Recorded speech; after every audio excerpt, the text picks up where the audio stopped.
Been a night owl, so when I landed a job working the overnight shift at a hotel just outside of town, I thought it would be easy money. The place wasn't anything fancy, just an old three-story building that had been standing for as long as anyone could remember. It was quiet, almost too quiet sometimes. But I didn't mind, until I found out about the rules. I met the manager, Mr. Cole, on my first night. He was an older guy, probably in his late 60s, with a permanent scowl etched into his face. He handed me the keys to the front desk in the security office and went over the basics: check-in process, maintenance calls, that sort of thing. Just when I thought we were done, he paused and gave me a hard look. "One more thing, Josh. There are 3 rules you need to follow while you're working here at night. No exceptions." I nodded, waiting for him to go on. He didn't seem like the kind of guy who joked around. "First, if anyone asks for room 308, you tell them it's unavailable. Doesn't matter what excuse they give, that room is off limits." "Got it," I said, a little uneasy.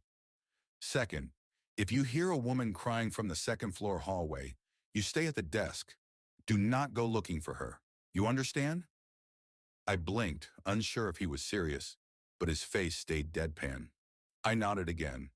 "And third," he hesitated for the briefest moment, "if the phone at the front desk rings after midnight, don't answer it.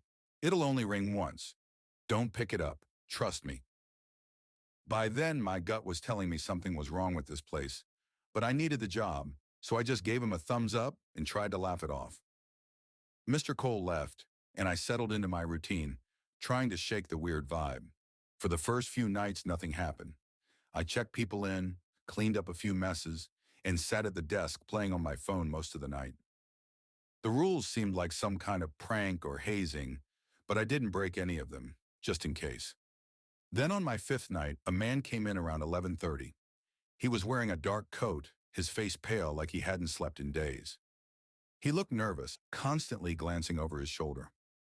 "Hi, I need a room," he said, his voice shaking a little. "No problem," I said, typing away on the computer. "We've got plenty of availability." He glanced around again before leaning in closer. "I need room 308. I froze. "Sorry, that room's unavailable," I said, sticking to the rule.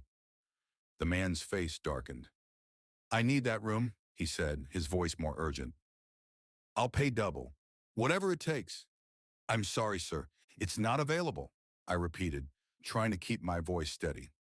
His eyes locked on mine, and for a second, I thought he was going to lunge across the counter. But then, just like that, he turned and walked out without another word, leaving the front door swinging behind him. I stared after him, my heart racing. The rest of the night passed without incident, but I couldn't shake the feeling that I had dodged something worse. 2 nights later, I heard the crying. It was just past 2 a.m., and I was sitting at the desk, half asleep, when I heard it, a soft, heart-wrenching sob echoing from the second floor. It sounded like a woman somewhere down the hallway, crying like her world had fallen apart.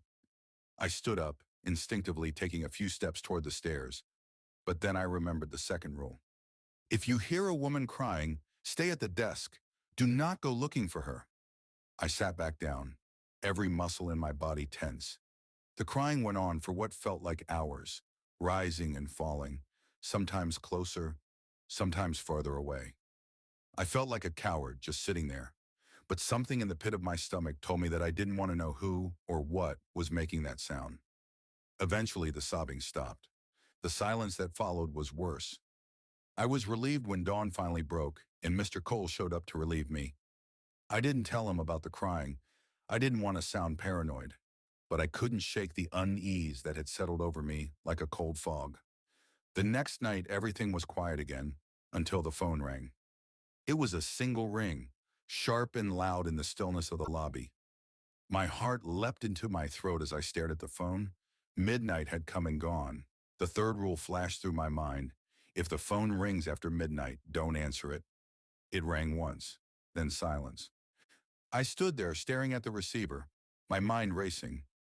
Part of me wanted to answer it, to pick it up and get this over with. But something darker whispered to me that it was better not to know. I reached out, my hand hovering over the phone for just a moment. then pulled back. I didn't answer it. The next morning when Mr. Cole came in, I decided I had to ask, what's with these rules? What's in room 308? And the crying, the phone? What's going on? He looked at me for a long moment, then sighed. This place is old, Josh. Older than it looks. There are things here, things we don't mess with. Room 308. Some say it's cursed. People who stay there, they don't come back the same, if they come back at all. I swallowed hard, but before I could ask more, he waved me off and walked into his office.